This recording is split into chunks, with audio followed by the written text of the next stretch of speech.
여러분 반갑습니다. 다니엘 말씀 묵상 시간입니다. 우리는 하나님의 대사이며 그리스도의 편지입니다. 하나님의 거룩한 백성, 이 그리스도인들은 하나님의 말씀을 이 땅에 전해야 할 책무가 있습니다. 하나님의 대사, 메신저는 용기가 있어야만 합니다. 어떤 외압이나 또는 위협에도 굴하지 않고 하나님 말씀을 가감없이 전달하고자 하는 그 선지자적 자세, 용기 있는 자세가 필요합니다. 또한 메신저는 하나님의 말씀을 잘 알아듣는 열린 귀가 있어야만 합니다. 말씀을 잘 해석할 수 있어야 하고 그 말씀을 진정성 있게 전달할 수 있어야만 합니다. 그리고 또한 하나님의 대사 메신저는 지혜로울 뿐만 아니라 이 사람은 겸손하게 하나님 앞에 엎드릴 수 있어야만 합니다. 왜냐하면 여러분 메신저는 그가 받아야 할 존재가 아니라 그 메시지를 전달할 그 주체를 드러내야 할 존재입니다. 다시 말해서 하나님께서 메신저에게 말씀을 붙여주셨다면 메신저는 그 말씀을 전하면서 자기 이름을 드러낼 것이 아니라 하나님의 영광을 드러내야만 합니다. 여러분 다니엘이 이처럼 하나님의 대사 메신저로 느부갓네살 왕의 앞에 서게 됩니다. 어제 본문에서 이 느부갓네살 왕이 권력의 정점에 있었지만 매우 두려워하고 있다 하는 것을 말씀을 드렸습니다. 그가 두려워하는 이유는 단지 꿈의 내용을 몰라서가 아닙니다. 그보다 더 근본적으로 그는 하나님을 알지 못했기 때문입니다. 왕은 하나님을 알지 못하고 또한 신하들은 왕의 마음을 도대체 알 수가 없었습니다. 그렇기 때문에 그 나라가 평안할 리 없고 혼란이 있는 것은 너무나 당연한 것입니다. 여러분 이 혼란 상황에서 느부갓네살은 그 두려움을 폭력적 방법으로 풀어내려고 합니다. 자기의 무지를 자기가 가지고 있는 그 권력을 남용함으로써 풀어내려고 합니다. 여러분 이 폭력의 대상이 의인에게도 미칩니다. 다니엘과 세 친구는 아무 죄가 없는 의인들 아닙니까? 그런데 이 느부갓네살의 이 억지와 그리고 아주 불의한 이 폭력에 의해서 지금 이 다니엘과 세 친구들도 죽을 위기에 처해 있습니다. 저는 오늘 다니엘서 2장 14절에서 49절 말씀, 오늘 금요일인데 토요일 주일까지 말씀, 3일치 말씀을 한꺼번에 전달하도록 하겠습니다. 왜냐하면 이 말씀이 하나의 에피소드로 연결되어 있기 때문입니다. 이 말씀을 통해서 과연 다니엘이 어떻게 이 위기를 극복해 나가는지 그 다니엘의 모습을 하나님의 대사, 이 메신저라는 시각에서 한번 살펴보도록 하겠습니다. 여러분 다니엘은 하나님의 대사, 메신저인데 그에게는 행동하는 믿음이 있었습니다. 14절에서 16절을 제가 한번 읽어드립니다. 그때 왕의 근위대장 아리옥이 바벨론 지혜자들을 죽이러 나가매 다니엘이 명철하고 슬기로운 말로 왕의 근위대장 아리옥에게 물어 이르되 왕의 명령이 어찌 그리 급하냐 하니 아리옥이 그 일을 다니엘에게 알림해 다니엘이 들어가서 왕께 구하기를 시간을 주시면 왕에게 그 해석을 알려드리리다 하니라. 여러분 이 다니엘이 이제 근위대장 아리옥을 만나게 됩니다. 이 아리옥은 지금 왕의 이제 명령을 실행하기 위해서 나온 것입니다. 왕은 이제 이 자기의 분풀이 이 술사들과 지혜자들이 자기의 꿈을 이제 알아맞히지 못하고 한다 하는 그것을 드러내면서 자기의 화풀이를 이 지혜자들을 죽이는 것으로 하려고 했던 것입니다. 자, 이 처벌의 대상에 여러분 다니엘도 들어가 있지 않습니까? 다니엘이 이 아리옥에게 어찌 그리 급하게 행동합니까? 아리옥이 얘기합니다. 이것은 왕의 명령이다. 자, 그러자 다니엘이 바로 왕에게 나아갑니다. 다니엘은 이 엘리트로서 이 궁중학교에서 굉장히 이제 충망받는 그런 어떤 미래의 자원으로 훈련을 받았습니다. 그래서 왕을 아련할 수 있는 위치에 있었던 것입니다. 다짜고짜 이 다니엘이 왕에게 나아가서 우리에게 좀 시간을 주십시오. 그러면 왕의 꿈을 해석해 주겠습니다. 라고 이야기를 합니다. 여러분 이거 무모하다고 생각할 수 있습니까? 이 다니엘 너무 무모한 것 아니야? 지금 다니엘은 하나님으로부터 꿈을 해석받은 것도 없고 지금 어떤 이제 뭔가 지금 다니엘이 가진 것도 없는데 무작정 가서 이 왕에게 시간을 주십시오. 그럼 반드시 해석해 드리겠습니다. 이 다니엘의 행동에 대해서 굉장히 무모하다라고 생각할 수 있습니다. 하지만 저는 여러분 다니엘의 무모함을 보기보다는 다니엘의 믿음을 봅니다. 여러분 다니엘은 지금 이 촉박한 시간을 그냥 흘려보낼 수가 없습니다. 여러분 이것은 지금 골든타임입니다. 그리고 이 골든타임에 일을 할 수 있는 사람은 다니엘 한 사람밖에 없습니다.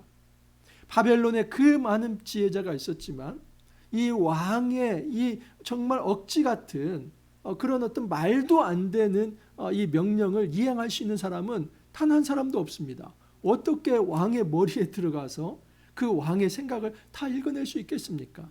최소한 꿈의 내용을 얘기해줘야 거기에 대한 해석을 할 수 있지 않습니까? 그 당시에 바벨론의 어떤 술사나 지혜자도 왕의 꿈이 무엇인지 말할 수 없습니다. 오직 이 상황에서는 지금 다니엘 하나밖에 없습니다. 만약에 다니엘마저 그가 침묵하고 이 상황에서 수수방관하고 그리고 시간이 흘러가면 뭔가 잘 되겠지 이런 안이한 생각을 가진다면 다니엘도 죽을 수 있고 그의 세 친구는 물론 모든 지혜자들이 다 죽을 수 있습니다. 그래서 다니엘이 용기를 낸 것입니다. 이런 응급 상황에 지금 응급처치를 한 것입니다. 그가 비록 아직은 하나님께 받은 말씀이 없지만 먼저 가서 왕에게 시간을 주십시오. 그러면 해결하겠습니다. 이것은 지금 다니엘의 자기 힘을 의지한 것이 아니라 하나님을 향한 믿음이 있었기 때문입니다. 다니엘은 여러분 하나님께 뜻을 정한 사람 아닙니까? 그가 바벨론의 어떤 공직자로서 훈련을 받았지만 그의 마음에는 나는 하늘 시민이고 나는 하늘 백성이며 하나님의 말씀을 받는 존재이다. 그런 신앙이 이 다니엘에게 있었기 때문에 다니엘은 무작정 왕에게 나아가서 시간을 봅니다. 여러분 다니엘은 이런 어떤 믿음은 행동하는 믿음입니다. 결코 행동이 빠진 용기 없는 믿음이 아니라 다니엘은 바로 행동하는 믿음, 용기 있는 믿음이 있었습니다. 이 메신저에게 바로 이 행동하는 믿음의 자세가 필요합니다. 자, 두 번째는 다니엘은 기도하는 영성이 있었습니다. 17, 18절을 보면 이에 다니엘이 자기 집으로 돌아가서 그 친구 하나냐와 미사엘과 아사랴에게 그 일을 알리고 하늘에 계신 하나님이 이 은밀한 일에 대하여 불쌍히 여기사 다니엘과 친구들이 바벨론의 다른 지혜자들과 함께 죽임을 당하지 않게 하시기를 그들로 하여금 구하게 하니라. 여러분 다니엘이 그냥 무작정 왕에게 다가가서 시간 주십시오. 그러면 당신의 꿈을 내가 말하고 해석을 하겠습니다. 이런 그 말하고 돌아왔는데 이제 두려움이 찾아오죠. 다니엘은 지금 아는 게 하나도 없습니다. 그때 다니엘이 그 친구들에게 기도 요청을 합니다. 중보 기도해달라. 우리 하나님께서 우리를 불쌍히 여겨서 이 은밀한 것을 다 드러내시도록 제발 좀 기도해달라. 이렇게 해야만 우리가 살 수 있다. 하나님이 우리를 이 죽음에서 건져주시도록 하나님께서 이 꿈에 대해서 말씀하시고 은밀한 것을 드러내시도록 그렇게 기도해달라. 여러분 다니엘은 정말 기도의 영성이 있는 그런 사람입니다. 우리가 성경 묵상하면 우리는 말씀만 보는 사람이라고 생각을 합니다. 여러분 성경 묵상이 무엇입니까? 제가 성경 묵상의 개념 이 정의를 다시 한번 해드립니다. 성경 묵상은 말씀을 보고 연구하는 것이 아니라 이 말씀을 듣고 기도로 반응하며 주님과 교제하는 것이 진정한 성경 묵상입니다. 성경 묵상은 말씀을 보는 것 자체에 있는 것이 아니라 이 말씀은 하나의 과정이고 하나님 말씀을 통해서 하나님의 진정한 음성을 듣고 내가 기도로 반응하는 것, 그렇게 하기 위해서 성경 묵상을 하는 것입니다. 다니엘은 기도의 영성이 있습니다. 여러분 이 땅에서 만약에 기도의 영성이 없다면 그 사람은 가짜입니다. 그 어떤 말을 한다 할지라도 무슨 말씀을 제대로 전한다 뭐한다 또는 말씀을 묵상한다 할지라도 정말 기도하지 않는다라면 그 사람은 가짜 신앙인입니다. 우리는 정말 말씀을 사랑하면 사랑할수록 더 기도하는 존재가 되어야만 합니다. 매일 하나님 앞에 기도해야 하고 매일 하나님 앞에 구해야만 합니다. 우리 앞에 있는 장벽과 같은 그런 어떤 상황 속에서 우리가 짓눌려 살지 말고 그 문제를 하나님 앞에 놓고 하나님 긍휼히 여겨 주십시오. 도와주십시오. 그 말을 할 수 있어야만 여러분 메신저의 역할을 감당합니다. 메신저는 기도하는 영성이 있습니다. 자, 세 번째 이 다니엘은 메신저로서 하나님의 말씀을 듣고 찬양으로 반응하는 경건한 사람이었습니다. 19절에서 23절을 보면 이에 은밀한 것이 밤의 환상으로 다니엘에게 나타나 보임에 다니엘이 하늘에 계신 하나님을 찬송하니라. 여러분, 하나님께서 그 모든 것을 다 알려주시죠. 느부갓네살이 꾸었던 꿈을 하나같이 마치 느부갓네살이 이제 꿨던 것처럼 다니엘도 그 꿈을 꾸듯이 그렇게 그 비전과 이상을 다 보았던 것입니다. 여러분, 그것을 보고 다니엘이 반응하는 것은 하나님을 향한 찬송입니다. 영원부터 영원까지 하나님의 이름을 찬송할 것은 지혜와 능력이 그에게 있음이로다. 그는 때와 계절을 바꾸시며 왕들을 폐하시고 왕들을 세우시며 지혜자에게 지혜를 주시고 총명한 자에게 지식을 주시는도다. 그는 깊고 은밀한 일을 나타내시고 어두운 데에 있는 것을 아시며 또 빛이 그와 함께 있도다. 여러분, 제가 얼마 전에 그 말씀을 묵상하면서 적용을 하지 않았습니까? 이 사무엘하 말씀을 묵상하면서 내가 찬양 기도문을 매일 쓰겠다, 그렇게 적용을 했습니다. 여러분, 제가 지금 쓰고 있는 이제 이 노트인데 이렇게 보면 여기에 이제 제가 전해야 할 말씀을 이렇게 기록을 합니다. 매일 성경에다가 먼저 공부를 하고 이렇게 여기에 여러분들에게 전할 말씀을 기록을 합니다. 그리고 그 뒷장에다가 이렇게 찬양 기도문을 또 제가 씁니다. 여러분, 저 이거 제가 약속한 대로 제가 지금 2년간 이제 했기 때문에 앞으로 최소 4년은 이걸 할 겁니다. 그래서 성경 66권 전체를 제가 한번 보면서 이제 이 찬양 기도문을 작성할 예정인데, 제가 그때도 말씀을 드렸습니다. 여러분, 함께 동참하시면 좋겠는데 말씀에 대한 반응을 찬양으로 하는 것입니다. 찬양 기도문. 그래서 그날에 무슨 일이 있었는지 하나님 앞에 다 내어놓습니다. 하나님, 저에게 오는 이런 일들이 있었습니다. 그리고 마지막은 정말 그 일 가운데 개입하시고 또 일을 이루신 그 하나님께 감사하며 찬양을 올려드리는 것입니다. 다니엘이 하나님을 어떤 분으로 찬양하냐면 지혜와 능력이 하나님이십니다. 역사와 주권을 가지신 하나님입니다. 사계절과 이 왕들을 세우고 폐하는 모든 주권이 하나님께 있습니다. 지혜자에게 총명을 주시는 하나님입니다. 자기가 지혜자이지 않습니까? 하나님의 말씀을 주시는 분입니다. 깊고 은밀한 것을 말씀하시는 하나님, 그리고 어두운 가운데서 빛을 비춰주시는 하나님입니다. 이것은 다니엘이 직접 경험한 그 하나님을 간증적으로 감사하고 또 찬양을 하는 것입니다. 여러분, 메신저인 다니엘은 행동하는 믿음이 있었습니다. 기도하는 영성이 있습니다. 그리고 말씀을 듣고 찬양하는 경건이 그에게 있었습니다. 자, 네 번째는 오직 다니엘은 하나님께만 영광을 올려드립니다. 다니엘이 담대하게 이제 느부갓네살 왕에게 나아갑니다. 그리고 그 왕에게 모든 꿈을 다 이야기를 합니다. 여러분, 이것을 들었을 때 왕이 그냥 뒤로 넘어갑니다. 아니, 어떻게 이런 일이 있을 수 있는가? 내가 말하지도 그 누구에게도 말하지 않은 이 꿈 이야기를 어떻게 다니엘이 알 수 있지? 만약에 이것을 지금 알고 있다면 이것은 다니엘이 섬기고 있는 하나님이 진짜 하나님이다. 여러분, 이 느부갓네살이 그 생각을 하고 있는 것입니다. 여러분, 지금 느부갓네살은 사실은 이 다니엘의 말을 들었을 때 다니엘에게 주목을 합니다. 이 다니엘 대단한 친구이구나. 정말 이 사람 아주 훌륭한 친구네, 그렇게 생각을 합니다. 자, 그런데 그때 다니엘이 어떤 말을 하는지 한번 보십시오. 26절을 보면 왕이 대답하여 벨드사살이라 이름한 다니엘에게 이르되 내가 꾼 꿈과 그 해석을 네가 능히 내게 알게 하겠느냐. 다니엘이 얘기합니다. 왕 앞에 담대하여 이르되 왕이 물으신 바 은밀한 것은 지혜자나 술객이나 박수나 점쟁이가 능히 왕께 보일 수 없으되 오직 은밀한 것을 나타내실 이는 하늘에 계신 하나님이시로다. 여러분, 이 느부갓네살은 다니엘이 이제 그의 그 꿈을 이제 풀어준다고 얘기했을 때 네가 정말 그 일을 할 수 있어. 그래서 다니엘에게 굉장히 초점을 맞춥니다. 이 유능한 친구가 정말 일을 할 수 있을까? 근데 다니엘은 그 자기에게 오는 관심을 하나님께 초점 맞추도록 합니다. 제가 왕에게 말을 하는 것이 아니라 지금부터 하는 모든 해석은 하나님께서 저에게 주신 것입니다.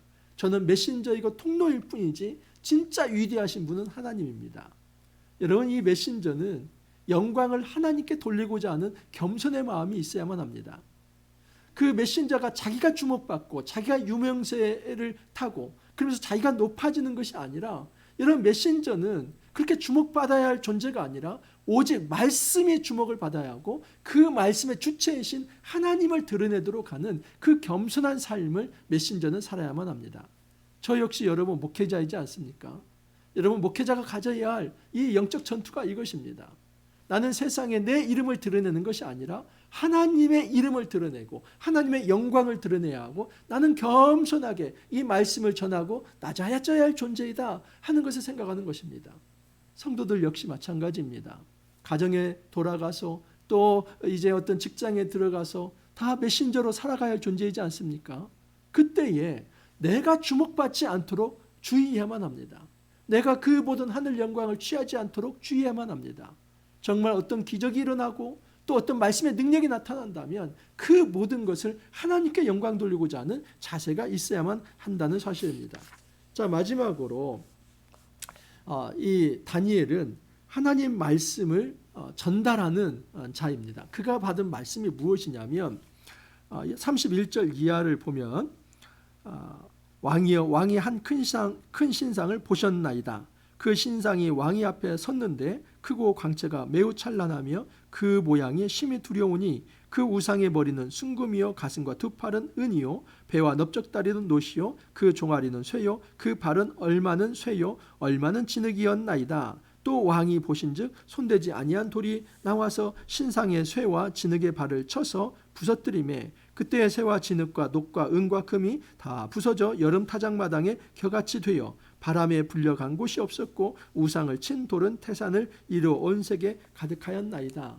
여러분, 제가 이 다니엘서 말씀은 구약의 종말론이라고 말씀을 드렸습니다. 자, 여기서부터 이제 굉장히 중요한 단지 어떤 구약 시대만을 가리키는 것이 아니라 정말 우리가 상상할 수 없는 이 하나님이 세계에 대한 이 경영을 어떻게 하실 것이며 이 역사를 어떻게 종결하실까, 그 큰 그림을 보여줍니다.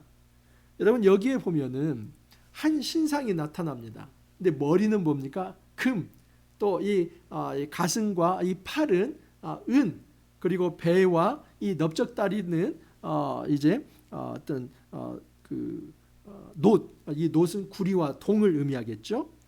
그리고 이제 종아리, 이 종아리는 쇠, 그리고 발은 그 쇠와 진흙으로 이루어졌다라고 얘기를 합니다. 여러분, 많은 학자들이 이제 여기에 대해서 도대체 이것이 무엇인가라고 얘기하지만 정리된 것을 말씀을 드리면, 여러분, 이 머리, 이 금은 바벨론을 의미합니다. 그리고 이 가슴과 이 팔은 이 은으로 되어 있는데 이것은 메데, 바사, 이 페르시아, 메데와 페르시아를 의미합니다. 그리고 이 배와 넓적다리, 이 배와 넓적다리는 헬라를 의미합니다. 그리스를 의미합니다. 그리고 이 종아리와 팔, 이것은 바로 로마 제국을 의미합니다. 그래서 지금 이 비전은 어디까지 이어지냐면 바벨론을 어떤 제국이 멸망시키냐면 메데, 페르시아, 메데라고 하는 나라와 페르시아가 연합을 해서 이 바벨론을 무너뜨립니다. 그리고 페르시아가 메데까지도 병합을 해서 결국 페르시아 제국이 만들어지는 겁니다. 그리고 이 페르시아는 다시 헬라 제국, 이 그리스 제국에 의해서 무너집니다. 그리고 그리스는 로마에 의해서 무너집니다. 여러분, 여기까지 보여주는 겁니다. 근데 이것을 무너뜨리는 것은 무엇이냐면 손대지 아니한 돌이다. 그러니까 누구도 손대지 아니한 돌이라고 하는 것은 지금 하나님께서 사용하시는 이 처벌의 도구입니다. 그 돌이 그 신상에 딱 쳤더니 그냥 이 발과 이제 넓적다리와 배와 가슴과 이 머리가 다 네 조각으로 그냥 부서졌다는 겁니다. 뭐냐면 제국은 영원하지 않다는 것입니다. 지금 이 바벨론 제국이 영원할 것 같지만은 그 바벨론 제국은 메데 페르시아에 망하고, 메데 페르시아는 이 헬라에 의해 망하고, 헬라는 로마에 의해 망할 것이다. 그렇지만 이제 하나님께서 한 번도 쓰이지 않은 그 돌, 그것으로 이제 그들을 쳤을 때 그 이후에 영원한 나라가 있을 것이다. 하나님 나라, 메시아 왕국을 이야기합니다. 40절 이하를 보면 넷째 나라는 강하기가 쇠 같으리니 쇠는 모든 물건을 부서뜨리고 이기는 것이니라. 쇠가 모든 것을 부수는 것 같이 그 나라가 문 나라를 부서뜨리고 찢을 것이며 왕께서 그 발과 발가락이 얼마는 토기장이의 진흙이요 얼마는 쇠인 것을 보셨은즉 그 나라가 나눌 것이며 왕께서 쇠와 진흙이 섞인 것을 보셨은즉 그 나라가 쇠 같은 든든함이 있을 것이나 44절입니다. 여러 왕들의 시대에 하늘에 하나님이 한 나라를 세우시리니 이것은 영원히 망하지도 아니할 것이요 국권이 다른 백성에게로 돌아가지도 아니할 것이요 도리어 이 모든 나라를 쳐서 멸망시키고 영원히 설 것이라. 이 손대지 아니한 돌이 산에서 나와서 치리라 합니다. 여러분, 이 손대지 아니한 그 돌이 이 네 제국을 쳤을 때 그 다음에 나타나는 것은 뭐냐면 하늘의 하나님이 한 나라를 세울 것이다. 이게 메시아 왕국이 있죠. 하나님 나라입니다. 근데 그 나라는 영원히 변하지 않고 그 왕위가 영원할 것이다. 여러분이 다니엘서의 이 이상이 7장에 가면 다시 나타납니다. 7장에 보면은 이런 말씀이 있습니다. 여러분 7장 1절 이하를 보면 바벨론 벨사살 왕 원년에 다니엘이 그의 침상에서 꿈을 꾸며 머릿속으로 환상을 받고 그 꿈을 기록하며 그 일의 대략을 진술하니라. 다니엘이 진술하여 이르되 내가 밤에 환상을 보았는데 하늘에 네 바람이 큰 바다로 몰려 불더니 큰 짐승 넷이 바다에서 나왔는데 그 모양이 각각 다르더라 하면서 여기서는 네 짐승을 얘기합니다. 아까는 몇 제국을 얘기합니다. 네 제국.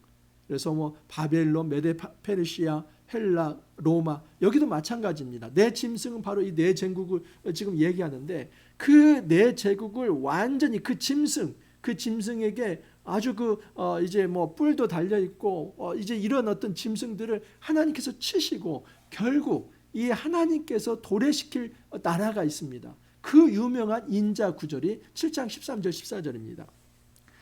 내가 또 밤 환상 중에 보니 인자 같은 이가 하늘 구름을 타고 와서 옛적부터 항상 계신 이에게 나아가 그 앞으로 인도되매 그에게 권세와 영광과 나라를 주고 모든 백성과 나라들과 다른 언어를 말하는 모든 자들이 그를 섬기게 하였으니 그의 권세는 소멸되지 아니하는 영원한 권세요 그의 나라는 멸망하지 아니할 것이니라. 7장에 가서 다시 한번 정확하게 말씀을 드리겠지만 이 인자를 예수님은 자기의 이름으로 그렇게 소개를 합니다. 예수님이 자기를 소개할 때 자신을 인자라고 얘기합니다. 근데 그 The Son of Man, 여기는 이 다니엘서는 A Son of Man입니다. 부정관사이지만 지금 여러분 하나님께서 이제 예수님을 이 땅에 보내셨을 때 예수님은 자기를 이 메시아로서 인식하는데 그 메시아의 호칭이 인자입니다. 그 사람의 아들, 그 사람의 아들은 다니엘서 7장 13절 14절에 기록된 그분을 얘기합니다. 그 인자가 하나님께 인도되어서 그 하나님의 그 인자에게 하나님 나라를 맡긴다는 것입니다. 그러므로 여러분 지금 이 다니엘서에서 바라보는 종말론은 뭐라면 미래에 이루어질 하나님 나라입니다. 하나님께서 이 네 제국을 치실 것이고 하나님 나라를 그 하나의 인자 메시아를 통해서 도래케 할 것이다. 그래서 지금 이 다니엘 시대는 하나님이 가져오실 이 종말에 대해서 다 미래로 생각합니다. 그런데 이 미래적 종말의 사건을 예수님은 어떻게 이해하십니까? 내가 바로 인자로 이 땅에 와서 내가 바로 인자가 바로 하나님의 아들로서 이제는 하나님 나라를 도래시킬 것이다. 그러므로 다니엘이 바라봤던 그 종말은 예수님에게 있어서 현재가 되는 것입니다.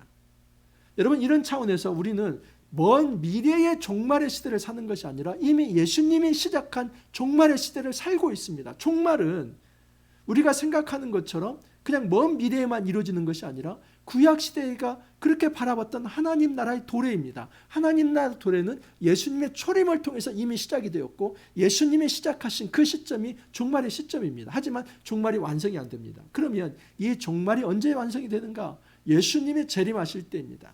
자, 그래서 여러분 놀랍게도 이 말씀은 요한계시록까지 연결됩니다.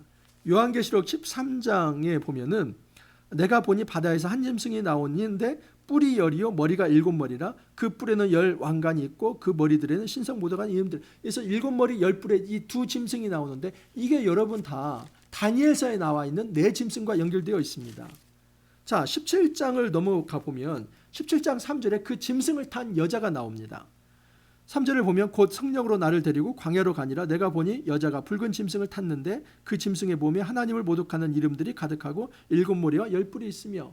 그래서 이 짐승을 탄 그 여인이 나오는데 그게 바로 음녀입니다. 그래서 5절에 보면 그의 이마에 이름이 기록되었을 때 비밀이라 큰 바벨론이라 땅의 음녀들과 가득한 것들의 어미라. 그래서 그 음녀를 바벨론이라고 표현을 합니다. 그리고 요한계시록 18장에 보면은 18장 21절에 이에 한 힘센 천사가 큰 맷돌 같은 돌을 들어 바다에 던져 이르되 큰 성 바벨론이 이같이 비참하게 던져져서 결코 다시 보이지 아니하리로다. 이 19장에서도 이 짐승이 이제 완전히 불못의 유황불에 빠질 것을 얘기합니다. 그리고 다음에 20장에서 천년왕국이 도래를 하는 겁니다. 그러니까 여러분, 다니엘서에서 말해본 이 네 제국이 망하고 이제 그 어떤 금, 은, 그리고 그 구리, 그리고 어떤 쇠와 진흙, 그렇게 해서 이제 바벨론 또는 메데 페르시아, 헬라, 로마 이런 왕국들이 망한 다음에 하나님께서 세우실 하나님 나라를 말씀하신 거 아닙니까? 여러분, 이 로마 시대 예수님께서 그 땅에 오신 것은 종말이 이미 시작이 된 겁니다. 하지만 여기서 끝난 것이 아니라 주님은 이 요한계시록에서 예언의 말씀으로 말씀하시는데 그 하나님 나라는 예수님이 재림하실 때에 완성이 될 것이다. 그래서 궁극적인 큰 음녀 바벨론이 이제 심판을 받고 이제 하나님 나라가 완성이 될 것이다. 그걸 얘기합니다. 여러분, 그런 의미에서 다니엘서의 이 바벨론의 패망의 이야기는 요한계시록의 종말론까지 연결된다는 것을 알 수 있습니다. 여러분, 이 놀라운 이제 이 복음을 전해야 할 자들이 바로 우리 그리스도인입니다. 지금 다니엘은 이 놀라운 메시지를 전하고 있습니다. 그 다니엘은 행동하는 믿음이 있었습니다. 그에게는 기도하는 영성이 있었고 말씀을 듣고 찬양하는 경건함이 있었으며 그는 오직 하나님께 영광을 돌렸고 그는 말씀을 들은 대로 그대로 전달을 합니다. 여러분, 이 땅에 우리가 말씀을 전달해야 할 하나님의 대사로 세워졌습니다. 우리가 어떤 세상의 위협에 굴하지 않기를 바랍니다. 정말 하나님의 말씀이 우리 안에 들려졌다면 그 말씀을 힘있고 담대하게 전하기를 바랍니다. 그리고 그런 순간에 우리가 함부로 교만해지지 말고 겸손하게 나의 이름을 드러낼 것이 아니라 하나님의 이름을 드러내기를 바랍니다. 제국은 반드시 망합니다. 여러분, 이 땅의 제국의 그 위협에 그 악의 세력에 우리가 주눅들지 않기를 바랍니다. 여러분, 하나님께서 이 세상의 역사의 주권을 가지시고 결국 하나님께서 지금도 이 종말의 시대에 하나님 나라를 보존하시며 결국 예수님이 재림하실 때 큰 음녀 바벨론을 완전히 심판하실 것입니다. 이 놀라운 종말론을 우리가 가지고 있으면서 정말 건강하게 이 땅에서 하나님의 이름을 높이며 정말 주님의 말씀을 전달하는 그런 메신저로서 하나님의 대사로서 살아갈 수 있기를 간절히 소망합니다. 함께 기도합니다. 주님, 감사합니다. 오늘 놀라운 하나님의 말씀을 저희들에게 전달해 주셨습니다. 다니엘서 말씀은 단지 구약의 어느 한 시점이 아니라 예수 그리스도의 초림과 재림까지 바라보는 거대한 이 하나님 나라의 종말론을 저희들에게 가르쳐 주십니다. 이 놀라운 말씀을 우리가 가지고 있는데 이 말씀을 우리만 가질 것이 아니라 이 세상에 담대하게 전할 수 있게 하옵소서. 용기 있게 하옵시고 또 겸손하게 하여 주시옵소서. 그래서 말씀을 전하는 저희들이 저의 이름을 드러내는 것이 아니라 오직 하나님께 영광 돌리는 거룩한 삶 살아갈 수 있게 주님 은혜를 더하여 주옵소서. 감사하옵고 예수님 이름으로 기도하옵나이다. 아멘. 또 한 주가 훌쩍 지나갔습니다. 우리 다니엘서 말씀 잘 순항하고 있습니다. 재미있지 않습니까? 우리가 11월 26일까지 소중한 말씀입니다. 이제 계속해서 제가 오늘 아주 중요한 말씀을 했는데 계속해서 이 다니엘서 말씀 신약과 연결시켜서 잘 풀어드리도록 하겠습니다. 여러분, 주말 잘 보내시고 또 월요일 날 찾아뵙도록 하겠습니다. 감사합니다.